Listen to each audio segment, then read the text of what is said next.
en direct de Perpignan, Visa pour l'image. Alors, on est sur une séquence spéciale qui est le train de fret et le documentaire qui est en train de se monter. Pourquoi la CGT s'implique dans la lutte du train de fret? Le combat pour le fret ferroviaire en France est un combat qui est nécessaire compte tenu des politiques qui sont menées, qui visent en fait à le faire disparaître quasiment, on peut dire ça comme ça.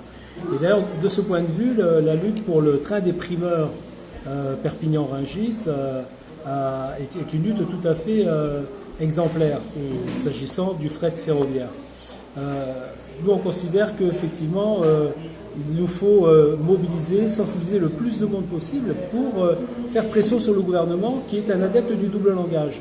On a à la fois par la bouche d'Emmanuel Macron une posture qui consiste à faire croire aux gens qu'il est soucieux de l'environnement, qu'il défend l'environnement, et puis à côté de ça... Et en même temps, comme dirait l'autre, des décisions pour le coup prises par la SNCF certes, mais qui est quand même sous l'autorité de l'État, donc du gouvernement, des décisions qui, par exemple, s'agissant du train primeur, visent à purement et simplement le faire disparaître. Le dernier train primeur est en phase de disparition si on ne mobilise pas suffisamment la population pour l'en empêcher. C'est extrêmement grave parce qu'un train, c'est une cinquantaine de camions. Et un train... par jour. Oui, bien sûr. Non, mais un train, c'est l'équivalent de 50 camions. Annuellement, c'est pas loin de 20 000 camions, donc c'est des milliers de camions supplémentaires sur les routes. Lorsqu'on prétend être soucieux de l'environnement, faire en sorte qu'il y ait davantage de camions sur la route, c'est, on va dire, pas vraiment, comment dirais-je, sérieux, quoi. Et en tout cas, c'est pas crédible. Et il n'est sérieux que dans son application du capitalisme, ce garçon. Il est clair qu'Emmanuel Macron, il est là pour pratiquer une politique en faveur de la finance, en faveur du grand patronat. Donc ça paraît évident. Et on voit bien qu'il est prêt à sacrifier, y compris les questions environnementales, sur l'autel des profits, tout simplement, sur l'autel de la rentabilité, à court terme. Pour qui? Et la rentabilité pour qui, bien entendu.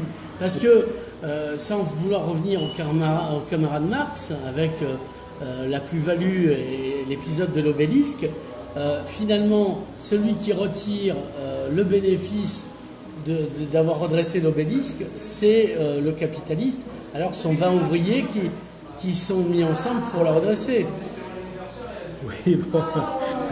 Moi, je ne m'aventurerai pas sur des terrain marxiste. Non, sur des métaphores de cette nature. Moi, je vais rester assez terre à terre. Et j'ai envie de dire qu'aujourd'hui, la lutte que nous menons pour faire en sorte que le gouvernement soit obligé de maintenir le dernier train primeur, évidemment, derrière cette lutte-là, il y a la question du fret ferroviaire qu'il faut relancer absolument en France. Encore une fois, je crois que les Français, il va leur devenir de plus en plus insupportable de voir des milliers de camions sur les routes qui polluent, qui augmentent les risques d'accidents. La région parisienne est sursaturée de ce point de vue-là. Et donc, supprimer des trains, notamment de marchandises, mais de la même manière, supprimer des trains de passagers, par exemple, dans les régions, des trains des TER, par exemple, puisque c'est ça qui va se produire. Il y a des autotrains aussi. Avec une démultiplication des autobus sur la route, la suppression des trains de nuit, la suppression des autotrains, etc., ça devient insupportable. On sait que les Français... d'autant plus qu'un sondage... Ils aiment le train. Les Français aiment le train, les Français prennent le train. Et donc, il faut absolument le développer et non pas faire ce que fait ce gouvernement. S'agissant en tout cas du transport de marchandises, c'est une évidence. Il y a un réel danger qui met à mal la planète. La planète n'a pas besoin de ça. Le dérèglement climatique n'a pas besoin de davantage de pollution. Donc je crois qu'il y a là un combat qui est de nature à mobiliser très très largement. J'ai envie de dire qu'il y a une réelle convergence. La CGT, on parle beaucoup de convergence de lutte. Il y a une réelle convergence entre la lutte environnementale, donc une convergence entre une urgence environnementale et une urgence sociale. À la clé, à terme, la plateforme de Saint-Charles peut être fermée purement et simplement. C'est des milliers d'emplois qui vont disparaître dans un département. c'est pas, en tout cas, Enfin, 10 000 directement. En tout cas, directement autour de 6 000 emplois et peut-être davantage. Et donc, il y a une réelle urgence, y compris sociale, dans un département qui est déjà durement impacté par le chômage. Alors, c'est pas la fin du monde contre la fin du mois. Non, certainement pas. C'est sûrement pas, c'est un slogan, mais qui a toute sa réalité.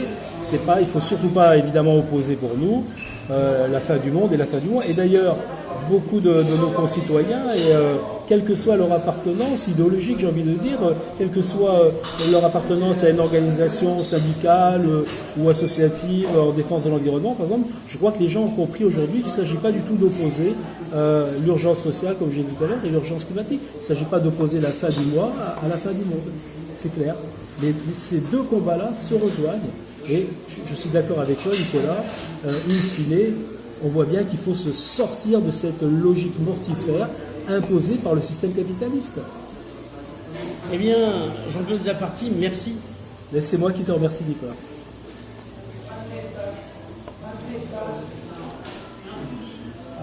Ah,